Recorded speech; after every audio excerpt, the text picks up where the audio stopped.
happening, people? Welcome to FREKS Knows Best. It's time to ingest them. Man, I've been waiting for this one. Since they accepted they wanted to come onto this podcast, they are the dynamic duo. They go by the name of Sunana. Welcome to my podcast. What's happening, people? Thank you so much for having us. So happy to be here. Guys, in fact, when I made the list, right, of people I wanted to chat to, I've got to tell it, you were straight up there. And as we go through this podcast, it's going to make a lot of sense to a lot of people to get what our connection with and what we've done already. And I'm going to be honest, this is our only, I think, fourth big connection since I first met you. And we're going to go through the 4 stages, right, of where it happened. But first of all, guys, well, Happy New Year. How was New Year's Eve for you? What's been happening in January? What's been going on? It's been busy, hasn't it, January? Yeah, busier than what we thought, because January is always, especially for the creative world, is sometimes like a month when things are like cooling down a little bit, but nope. Loads of time in the studio. Loads of releases lined up. Been doing lots with the label. So yeah, it's been a good start to the year, hasn't it? And New Year's Eve? What was happening New Year's Eve for you guys? It was super fun. And we found it was a bit quieter in London. Yeah, it was quieter, I think, I think a lot of people have said to me that on New Year's Eve, they actually stayed in and kind of decided to just have some time for themselves. Yeah. And, work on vision boards and, manifesting and everything. So I do feel like maybe, I don't know, that was something that happened this year. It was a different vibe in London. Yeah. But it was still super fun. For the people that did come out, it was awesome. Yeah. Nice. Well, for myself, I was at that crazy place where obviously we met called Sushi Samba. And when you're on that 39th floor and it goes off and then you look outside, I've probably said this quite a few times in different podcasts, it's you just can't beat that feeling of the 360 view of all the fireworks going off. When you're on the 39th floor and you see how London is popping, it's like, okay, man, this place is serious. But otherwise, like yourself, if I wasn't playing, I'll probably be in as well, because I'm one of those when it comes to New Year's Eve, back in the days, like we used to go out a lot and party, but it's just too expensive right now for us. But unless you're gigging and you're making the money, do you know what I mean? And so on. So I've always, now I'm enjoying it because New Year's Eve, now you're making money and you get to see the sight. So it's like killing 2 birds with 1 stone, which is awesome. But I want my audience, because I'm excited and I'm trying to ground myself with these conversations with these two, because I love these two to pieces. Their energy is amazing. The music they make is amazing. Our journey, how we met and everything's been amazing. But before we get to meet, there's a background. I want to know individually, maybe you can say separately at different times. Now we're going back, way back into time. How did it all start for you? Music. What made you think this is music? This is what I want to do. And let's start with you, Anna. So, I started playing the flute and piano when I was 8, and I loved it. I completely fell in love with it. And then I went to a music school when I was 13, which meant that I was doing like 6 hours of flute playing a day, pretty much. And I was still doing all my normal subjects, but it was very much focused on music. And I learned so much from there, and I had so many amazing experiences. It was really cool. It was a tiny school. There were only 180 of us in the whole school. And it was a boarding school, so it didn't really feel like a school. There was no uniform. It was all, it was awesome. And then when I was 18, I went to study at the Royal Academy of Music and did my degree in classical music. And then I worked a little bit as a professional flautist and played for various professional orchestras like the BBC Symphony and the London Sinfonietta. I'm sorry. Hold on. I like the way you just passed that. Yeah, just the BBC Symphony. In my past. We'll chuck that one. Noted. Yeah. And then I kind of felt that maybe the reason why I'd started music all the way back when I was 8 years old was because I really liked kind of the creativity of it and the freedom of it. And I felt that I didn't have that so much in the classical music world anymore. And also I'd had so many amazing experiences already kind of before I was 22 in the music world that I just kind of felt it's just going to be more of the same really if I continue going with classical music. So I was like, you know what, I'm going to sidestep. So I did a course in music production and I learnt DJing at the wonderful London Sound Academy with Buster, who is incredible. And right. then I switched over to being a full-time DJ and music producer, and I'm really, really happy I did. I'm happy you did. And on the timeline of that, on the timeline of that, when was the year when you thought like that was the first year when you got into DJing? What was that? Do you know So I started learning in 2013, actually, as soon as I graduated. Right. And then there was a bit of like a crossover. And then, then I was kind of being able to make a living from it 2015, 2016. Okay. Yeah, I actually, in between that, during that crossover, I actually worked in PR for a bit. I worked for various charities in PR, and I actually learned so many skills there, which now help me, with Sunana in terms of like social media and everything. So yeah, that was a cool few years. Nice, because as people knows, right, the name is Sunana, so you know Anna's the second half of this name. So I'm going to go over to my brother, Mr. Sun himself. Now you can tell by his accent, he's not from the UK, bro.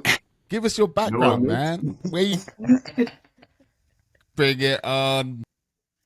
Yes, so yeah, of course I'm French. Like my accent says a lot. Trying my best, but you know. Don't change it. We love your French accent. Yeah. So back in France, I started when I was a teenager. I started by actually write lyrics. That was the only thing I did before anything else. And around when I was 18, I started like a French rap band with a friend. So we are really, really like in the French hip hop world. We're like really like so into it, so strict into it, you know, for a few years, for 4 years.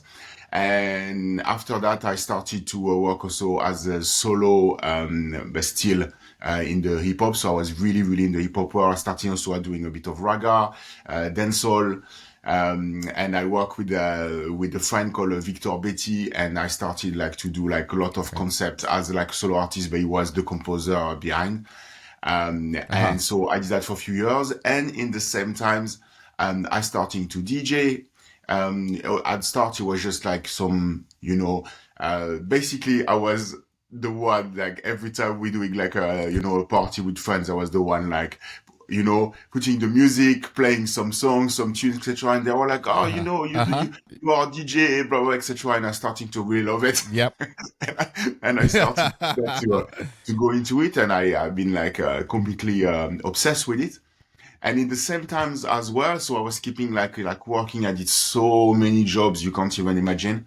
For years, just to, you know, to put the food on the table, like we said. And I also had an amazing experience for 5 years when I was actually a rapper in a rock band. So the name of the band was Merci Tarzan, and that was absolutely an incredible experience. And I learned so much. It was all about performing.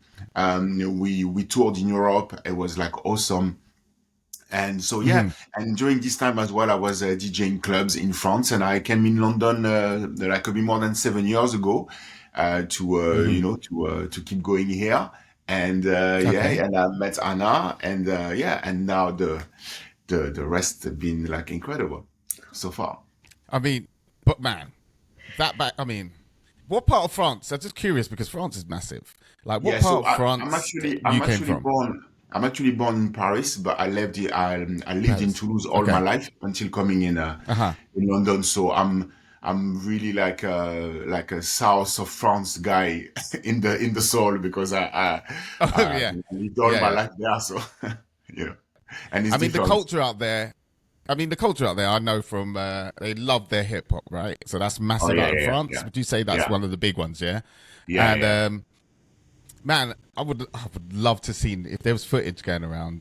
We'd definitely have to talk offline, because I would love to see you on the front of the stage. Because I wouldn't be surprised, but I would just love to see it just to confirm the image. I would love to hear the French rap and you do the thing. So we got Mr. Paris, and then going into London capital, right? Because you were based in London, is that right, Anna? Yes. So when you Mr. originally Paris from, Okay. And I was in Toulouse. I was in Toulouse in France. I lived in Toulouse. Okay. Yeah. So this kind of force just came from one side here. It got here into the middle. What happened? What sparked off this amazing entity called Sunana? Well, we met DJing, obviously, because where else were we gonna? And I have to say, we met the day I came live in London. The first day we met. Of course you did. Of course you did. Yeah. So yeah, we right. met, and then then we just, I mean, you know, we're married, obviously, so we spent every day with each other pretty much from when we met, and then we, you know, doing a project together was just kind of the natural step. Yeah. And it just meant also that we could spend all our time together, which was awesome. That's amazing. Exactly. So we kind of started off first as being like Sun Phillips and Anna Her, as a duo in that sense. But then we, created Sunana, and we'd both produced music separately before. And then when we started producing music together, it just clicked, didn't it? Because we both have kind of different skills when it comes to music production. And composing, and so working together, it was just the best, wasn't it? Yeah. And it still is the best. It was super and also it's amazing because we had different approach of the music, and we also have different genres that are the one we know the best. I mean, I'm more from like hip hop, raga, etc. And she comes from classical music, and also she loves dance and house music, and also the English pop is so far away from the French rap, but in the same times there is a same common things, because both is music and is all based on notes and keys, etc. So actually it could work together. It could work together so well, you know. Yeah, and also you did a lot of reggaeton, didn't you? Yeah. So that's kind of also the Latin house, how that all came to be. So because first of all, this. I never knew when I first met you guys that you were married. I just thought they were just two people just fit. But then when you look back, you're like, it was quite obvious, you know, because just to give the audience a little background, we met at Sushi Samba. Now, across a lot of my podcasts I've been chatting to, looks like Sushi Samba has been the spot where I've met Mr. James Foxx, that you know. I've done a podcast with him. Done a podcast with Dayane, Leanddro, as well, from Sushi Samba. She's been on Select.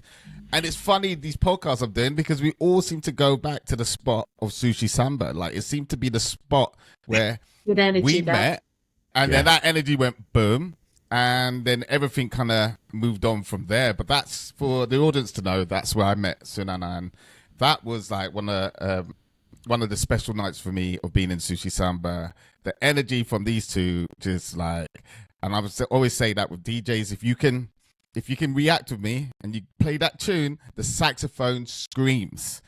And you know what happens when you can do a right song and you can make the saxophone scream, because that brings us on to I'm going to let you talk about it. Sax machine. Yeah. Okay, I just want to say about Sushi Samba, man, that for us it was the same. For you, like when the connection we had is like we knew each other forever. And it was the first time we were playing three together, and that was like absolutely magical. And that's the kind of moments we love in the music and in meeting people and working with artists, because it's magic. You know, you can't explain it, but it's there, you know. Really magical. And again, it's look at us now. I'm here doing a podcast with you. You know, exactly. All because of that moment. And we've done a release. We released a track called Sax Machine.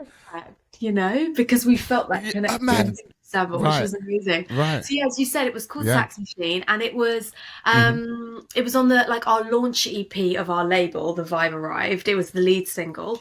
It got to number 2 in the charts, which was amazing. And I mean, you just absolutely killed it with the saxophone line. I mean, so many people contacted us and said, oh, you know, really want to remix that track. Can we? I mean, we are still putting out remixes now because people loved your saxophone, because I think, you know, you didn't play it like, I don't know, I feel typical like saxophonist. You know, I feel like a lot of people on house music, they'll have a saxophone and it's cool, but it's very much just like, there, background music, like going along. It's cool. But you you took it, and it has attitude and it has passion, and it was just amazing. And then we had your vocals in it as well. And the track is all about kind of freedom and not being afraid, and and we did that really cool video on Brighton Beach as well. That was so much fun. Man, that was so cool, man. So that was like the funnest day of the whole trip. I loved it. I mean, perfect weather. Us trying to do the little cut short videos. Get told off though for going on there. That was amazing. I've still got some of those videos on my phone, and I love it. They're great memories. And us in the arcade getting the shots, like me playing a saxophone in the arcade chair, man. That's such a great shot. I love that shot. It's funny because just to let you guys know the timeline here. So I met them at Sushi Samba. We had a wicked set. Absolutely blew the place up. Second time I met them, I went down to the studio, and I thought I was just going down there to jam. But these guys, sneaky. They go, oh, by the way, since you're here, we have some tracks for you. We wanted to know if you wanted to record. And I was like, you know, when you get put on the spot, I'm like, okay, all right, Rubes, let's just go for it. Let's just go for it. And to be honest, like, I can't take 100% credit because I went into it like, I don't know what I'm doing, but I'm just going to just go for it. I'm going to make some mad noise. Not too crazy because I want it to fit. And I walked out, and look, it was a great sesh. Like, we were in there cooking. And I walked away thinking, well, I didn't know what to think. And then I just got the message from you saying, yo, you guys check this out. Now, the production of Sax Machine, like the parts you took, because I recorded a lot, the parts you took blew my mind away because I produce as well. And I wouldn't be sure if I would have used that part or heard what you guys heard. But man, like you said, it's an iconic sound. It's an iconic moment in the song. And I had one of the most iconic moments when I was at my friend's wedding, and my DJ mate, Chris James, he dropped it at the wedding, and I had to play it live at the wedding, and everyone knew the song. And they came rushing to the front, and everyone was hands in the air. And it was a moment because of you guys. I just want to say thank you because I've been waiting to have that moment, and that was a beautiful moment, and long may it continue. That's all I can say with Sax Machine. It's all teamwork. Like, this year, man, all I can say is let roll on this year because I know you guys have been so busy. I've always seen you on your social media. There's always something going on, some remixes, some posts on Select Radio. So what do you tell us about like the radio sessions? Because I know you guys are always doing a lot of posts about Select Radio. Yeah, so we have a show called Subscribe to the Vibe, and I think we're on our, about 250th show now? Almost, doing it 220. Wow. Yeah.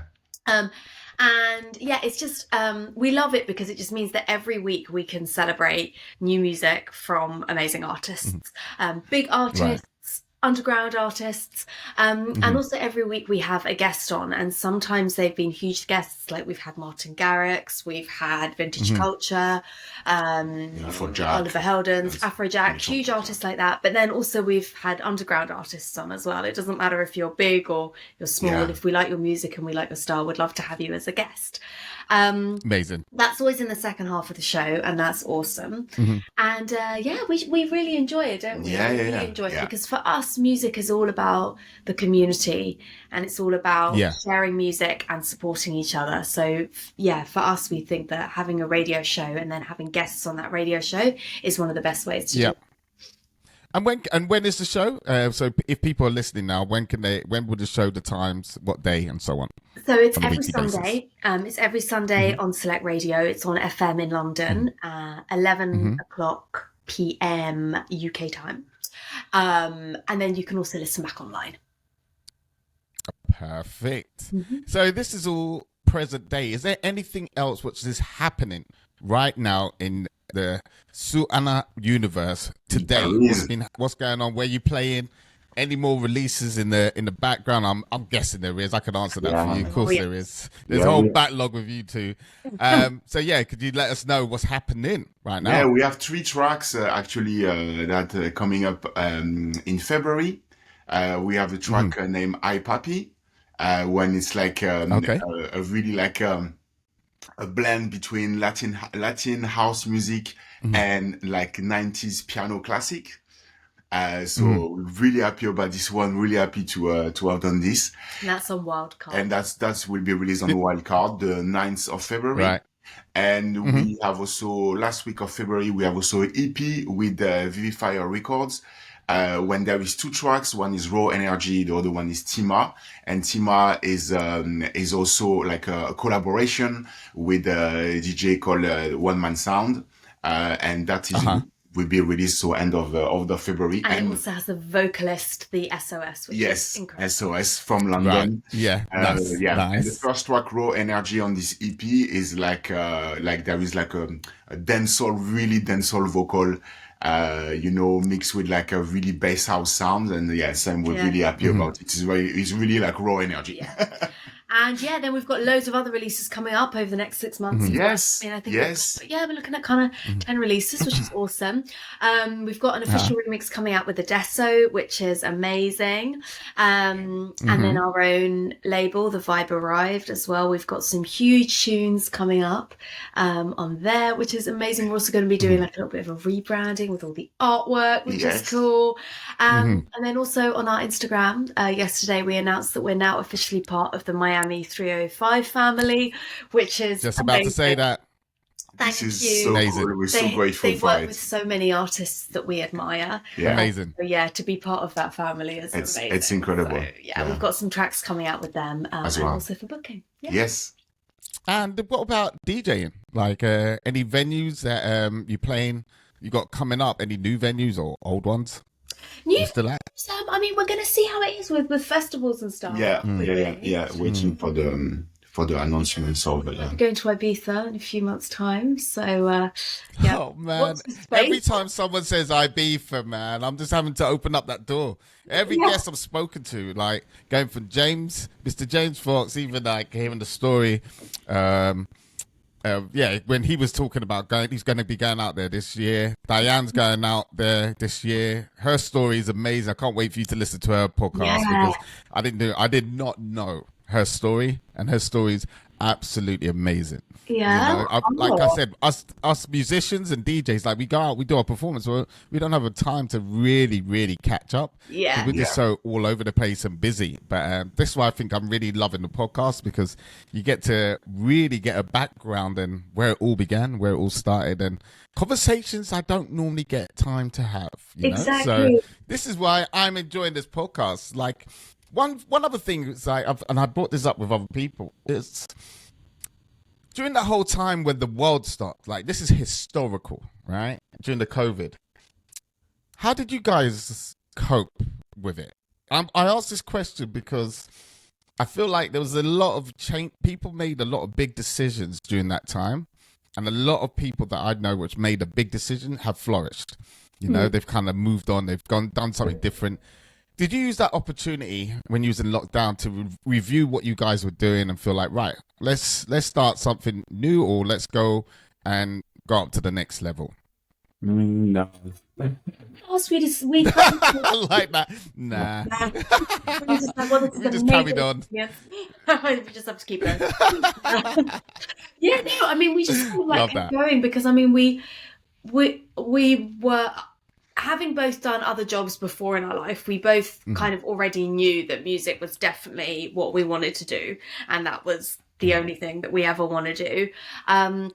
So in lockdown, we basically just used all the time that we would normally be doing gigs or, having meetings or whatever, just to like really focus on like our social media, on productions. We produced a lot. We produced a lot. We released a lot. Yeah. And we just we really went for it, didn't we? Yeah. But I don't think I don't think our goals changed, did they, really? We learned a lot as well. We used the opportunity to learn. Yeah, exactly. Yeah.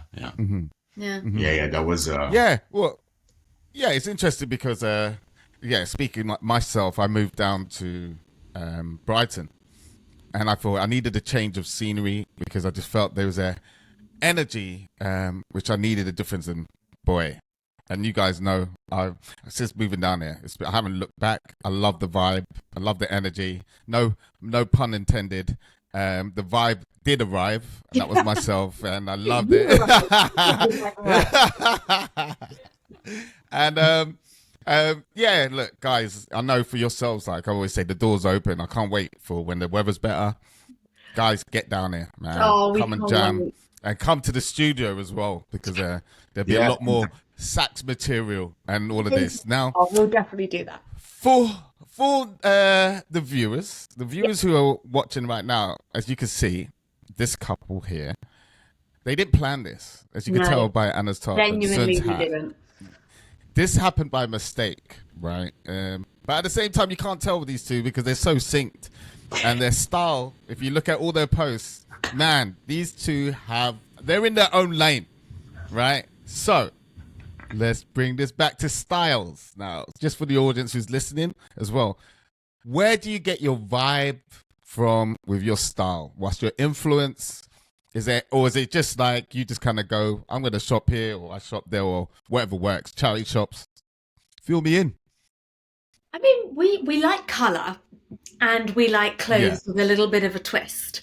So just to give you an example, I was like having a big clear out of all of my accessories a few weeks ago, and I had loads of necklaces that I've had since I was probably about 18, and they were all still, in good condition, really cool, really chunky stuff, but I don't really wear them anymore. And I was clearing them all out, and then you were like, oh, actually, can I have that one? Can I have that one? Can I have that one? So now he has a box of all of my necklaces that I wore when I was 18, and they look so cool on him because so cool stuff. It's kind of a twist. Like you might not be able to buy them now, and also they wouldn't be in the menswear department. Do you know what I mean? So I often wear like men's tops and stuff as well, because I think that they're most of my necklaces are like a woman necklace, or a belt. Sometimes you wear, sometimes I use belt. I love that, like woman belts. It's perfect for me. Hold up, and then comes as a chain. No way. Yeah, love that. It's really cool. So we just because it's small, it's like a woman belt that's small, but for me it's just necklace. Of course, the small waist, of course, man, dude, I love that. We just, if we like things, we just kind of I think it's that. I mean, we kind of I think trusting our gut people. So I think we do that for everything. And even like with style, etc.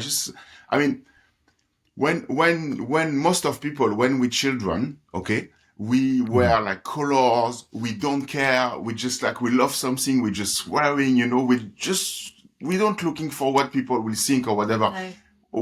Why and when did we thought, we have to stop that? Man, just keep going. Because I feel like it makes, for me personally, it makes me feel so much happier if I'm wearing colours and slightly crazy things. It just makes me feel it's fun. It's fun. There is enough things in life complicated and difficult to handle. So if we can have fun. We just go for it. No, I think so. I think that's amazing. Look, the reason why I brought this up because it's exactly that. Because I seem to have found myself with color, wearing color. I love wearing color. What it does for me and my mood.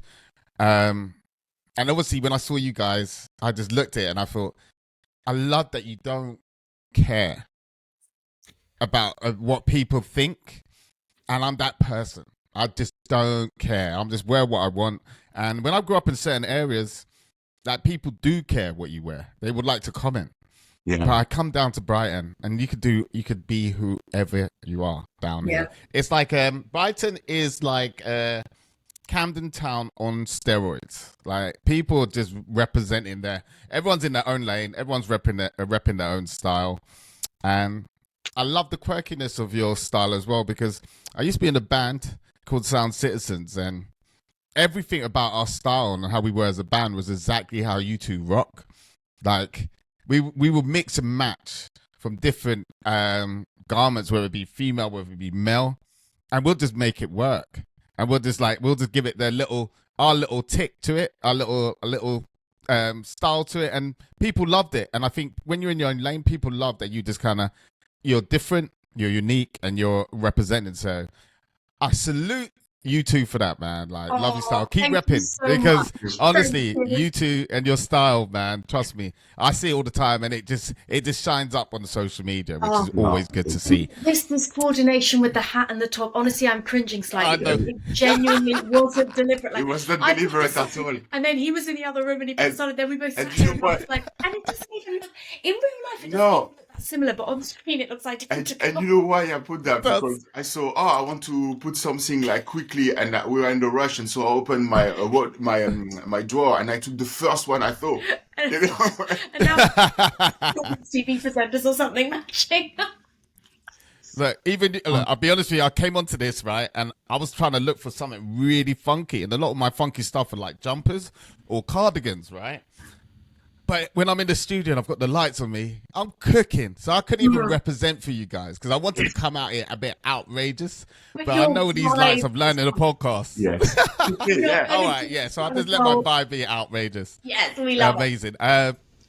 So Ibiza, because we touched on that. Yes. You guys have been there because I saw a couple of videos. Like, how many times have you been to Ibiza, and what's your vibe with that as an island? And would you say, is that your spot, or is that one of many spots internationally for you guys? I think it's just one of many spots, isn't it? Yeah, we've been there quite a few times. Yeah. Last year we went and we played at Pikes, which was amazing. Yeah, that was So back to amazing mind. experience. That was, I mean, that's just the most iconic place, one of the most iconic venues in the world. And yeah, the history, it's an incredible place. So that was huge and a really big honor, actually. It was a really big honor. Yeah. We love Ibiza, don't we? Because we love, I love the energy of it. I love the food as well, which is important. Sun loves food, don't you, Sun? You love a bit of food, don't you? Oh, yes. It's important, you know. We love the acai bowls there. Yeah. Oh, yes, I love food too much. No, never too much. I see that on the social media, guys. I'm just letting the audience know. It's like social media. You just see Sun look. You bring him into a supermarket, he's gone. Bye, Sun.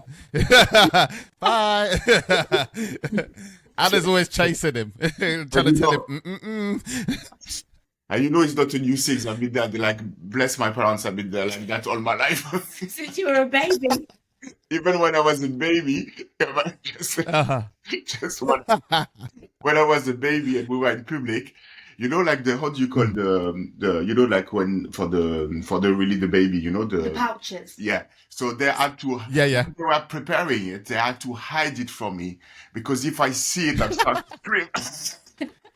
I'm still like that when I make food for him. I have to hide it. Man, I love that. So other places apart from Ibiza, where else? Because I've seen a couple of your social media. Where else have you been internationally? We really like Amsterdam as well, don't we? Amsterdam is super cool. That's a vibe. We did an amazing one in Monaco. Yes. That was absolutely incredible. For the I wrote that down. That's one place I did write down because Monaco's like. Yeah, it was so amazing. For the festival of TV series, European TV series, international TV series actually, and it was awesome. The conditions were amazing. The place, the view, they were like we had the sea behind us. I mean, it was an amazing experience. And we've been like welcomed like absolutely incredibly. Yeah, we loved it. Man, and so these are great because these are all like the relationships, like you're connecting with different people, different places internationally. I'm looking to do a lot more of that this year because one of my targets, especially getting out there, because one thing I miss, I lived in the Caribbean for 3 years and I missed the traveling. Now, a big part of like doing music is being able to share that with people around the world and to get that opportunity to go in different cultures. Man, it's second to none. I recommend it. Anybody out there, DJ, performer, try to get out there internationally because it's a game changer. It was a game changer for me, and I wouldn't look back one bit or change one thing at all from it. So Amsterdam, anywhere else? And Monaco, and that's it. Those are probably, I mean, that for last year, those were probably our highlights for the place that we really liked. Yeah. After we had like any places you would like to go? Yeah, I mean, Any places you would like to go, or you would like to tick off the list? Yeah, I've been by myself DJing at Shanghai, and my God, I would love us to go back there because it was such a vibe. Okay. We'd love to DJ in Japan as well. Yeah. And then obviously Latin. As well. Yeah, Latin America. Yeah. Of course. Yeah. Yeah. And venue-wise, I mean, you've got quite a few venues in London. You played at. What would you say your highlight venue would be? Because I know all the people I've spoken to on the podcast, it just seems to go to one, really. But that's just personal. But what's yours? Samba, you think? We loved Sushi Samba. I mean, that place. Ministry of Sound, obviously, as well. Every time we've played there, it's been amazing. Yeah. It's super cool there. Just because it's so iconic and and the sound is absolutely cool. We also did a gig.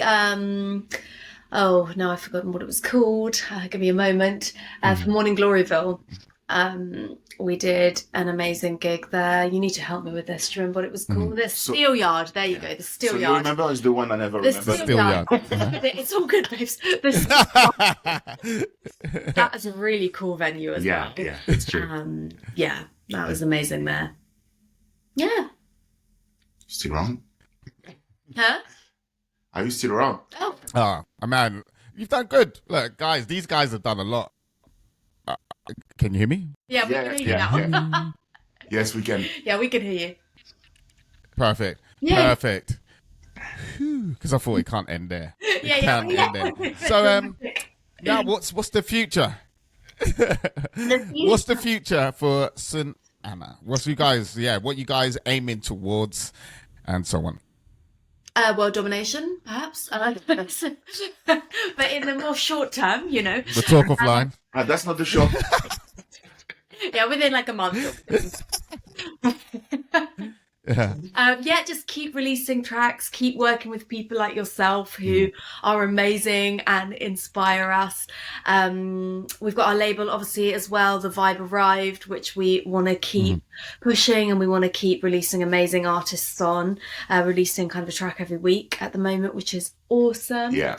Nice. Yeah, keep gigging. Nice. Keep being true to ourselves. Yep. Keep enjoying it. Keep loving it.